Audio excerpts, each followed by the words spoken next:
Tape www.suividecolosénégal.com.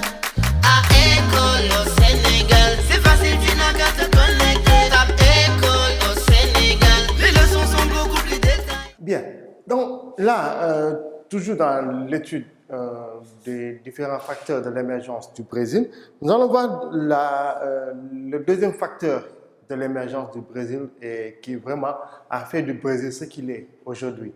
Depuis, comme je l'ai dit tantôt, depuis la découverte des côtes de l'Amérique du Sud, parce que si on remonte un peu l'histoire, surtout à travers l'esclavage, nous voyons que pratiquement à travers l'exploitation économique de l'Amérique du Sud par les Européens à partir du XVIe siècle, le Brésil figurait en première position, surtout par rapport donc, à l'exploitation agricole. Et c'est cela qui s'est poursuivi jusqu'à nos jours et qui a fait que vraiment le Brésil soit une superpuissance mondiale sur le plan agricole. Mais le Brésil le doit aussi grâce à ses surfaces cultivables qui sont extrêmement énormes. Le Brésil, comme j'ai dit, on l'a montré tantôt, non seulement sa superficie elle est très large, mais ses surfaces agricoles sont très énormes et disponibles. Et là même, on peut même dire que le Brésil, si on prend le classement mondial, est le troisième pays producteur agroalimentaire au monde. Donc, pour vous démontrer l'importance que ce secteur-là primaire a au niveau de l'économie du Brésil.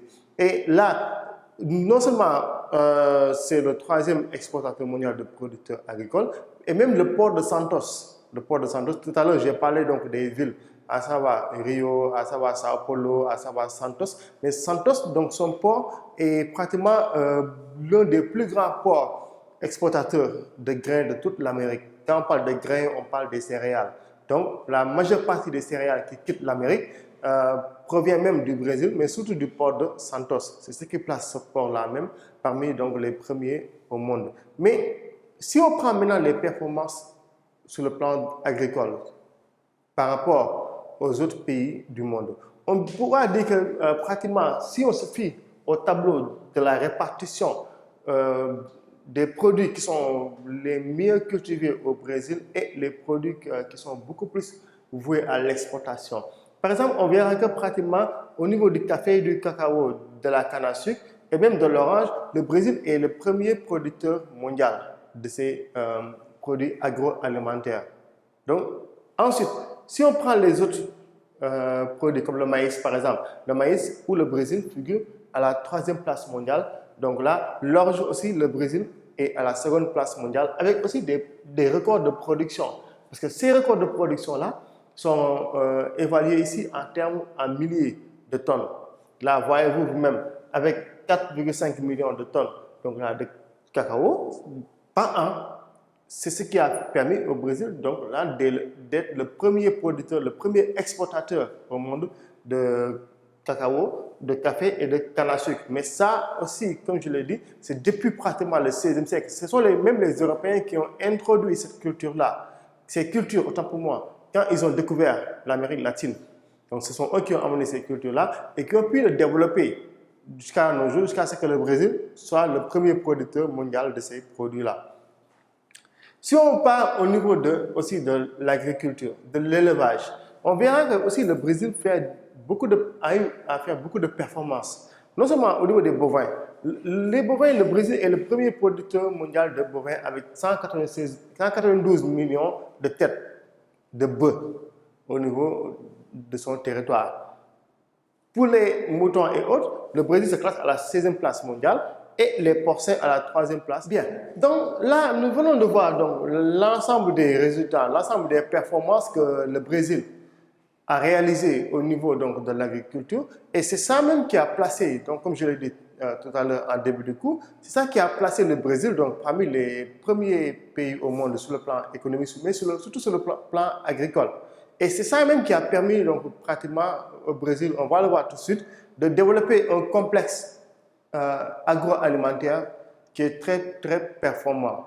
Et cela même va pousser certaines industries agroalimentaires au monde à venir même s'installer au Brésil pour profiter donc là, de cette richesse agroalimentaire. Mais l'autre élément qui fait que le Brésil soit classé parmi les nouveaux pays industrialisés, c'est son industrie. Parce que quoi qu'on puisse dire, même si le Brésil fait des performances sur le plan de son agriculture, des performances qui lui ont permis d'être au premier rang mondial, c'est aussi son industrie qui a beaucoup plus joué. Parce que le Brésil non seulement produit, mais exploite la matière première, mais le Brésil produit cette matière première-là, transforme cette matière première. Et là, voilà pourquoi même de nos jours, avec ces indicateurs économiques, on peut dire que le Brésil se range du côté des nouveaux pays industrialisés, car il dispose donc là d'une puissance industrielle à la fois performante, d'une puissance industrielle à la fois aussi diversifiée. Donc voilà le premier élément donc, que nous pouvons dire par rapport à son industrie. Mais si on prend maintenant les types d'industries qu'on a au Brésil, nous allons voir ici que l'énergie hydroélectrique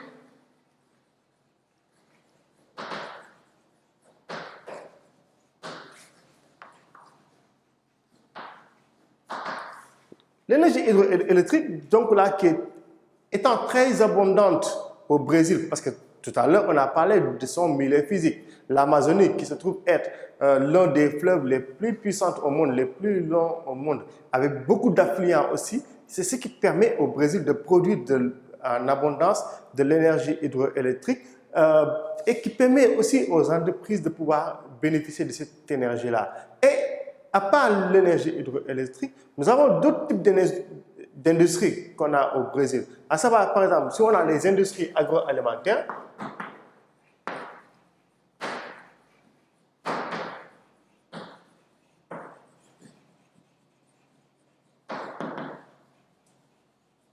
nous avons les industries textiles,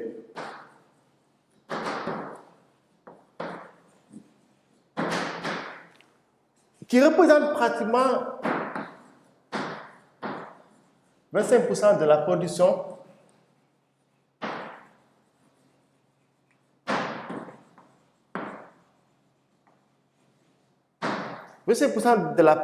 nationale industrielle du Brésil.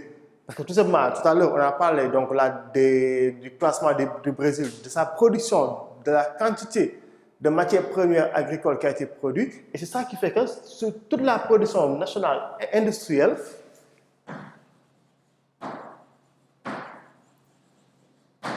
ces deux unités industrielles-là représentent les 25% de l'industrie du Brésil.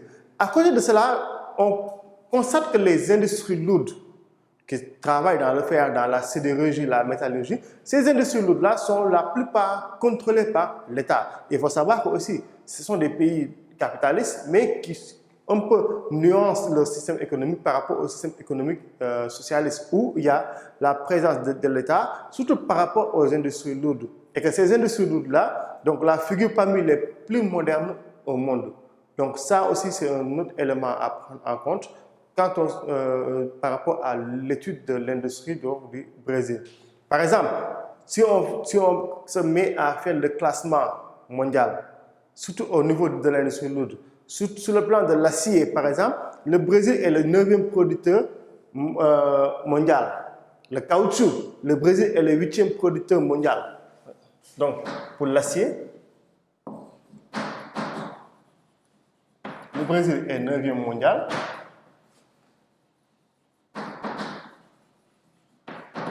Le caoutchouc,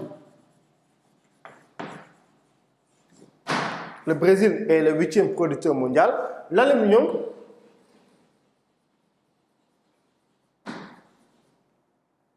le Brésil ici est le 6e mondial. Donc, ça, c'est pour démontrer l'importance même que l'industrie lourde a au niveau du secteur industriel brésilien. Mais à part cela, le Brésil aussi est un grand producteur d'éthanol.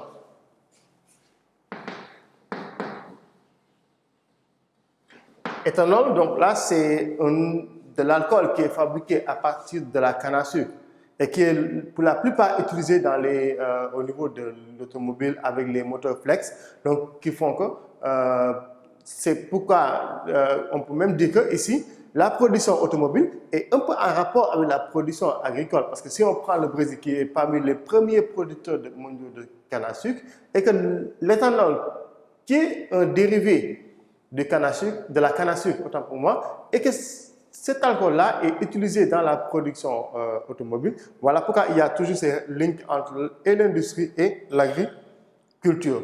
Maintenant, dans d'autres domaines, le Brésil a eu à faire des succès, comme par exemple, nous avons la construction automobile. Le Brésil a eu à faire des succès. L'armement, le Brésil a eu à faire des succès. La construction aéronautique et aérospatiale aussi, le Brésil a eu à faire des succès dans ces domaines-là. Donc voilà ainsi tracé le troisième élément qui place le Brésil parmi les grandes puissances mondiales et qui fait que le Brésil aussi, dans le tiers-monde, figure parmi le top 10 des 10 producteurs industriels. Mais l'élément le plus important ici, qui permet au Brésil de pouvoir évoluer, c'est surtout sa population. Et sa population va jouer un rôle très, très, très important. Donc, quand on sait qu'on ne peut pas dissocier et producteurs et consommateurs, plus on a des consommateurs, plus la production va augmenter.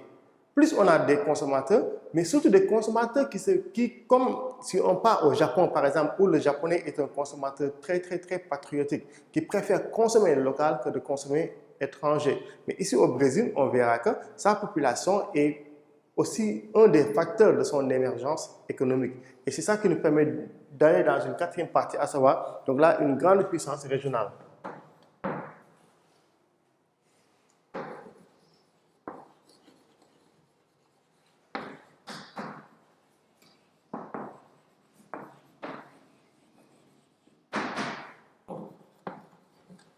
Senegal.com.